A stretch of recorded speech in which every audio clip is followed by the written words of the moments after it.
এরপর আল্লাহ বলেন, আমি আদমকে তৈরি করলাম, করার পরে আমি সকল ফেরেশতাদেরকে বললাম, হে আমার ফেরেশতারা, তোমরা আদমকে সেজদা করো।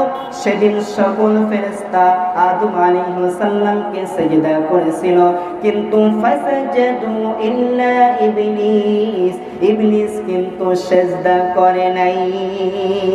এখন আল্লাহ পাক তাকে জিজ্ঞাসা করছেন, কেন সে সেজদা করলো না? এক সময় আল্লাহর আল্লাহ পাক যে হুকুম তাকে করেছিল, সকল হুকুম সে মেনে নিয়েছিল, কিন্তু কেন এই হুকুমটা সে মানল না? আল্লাহ পাক তাকে জিজ্ঞাসা করছেন, قال ما منعك ألا تسجد إذا أمرتك।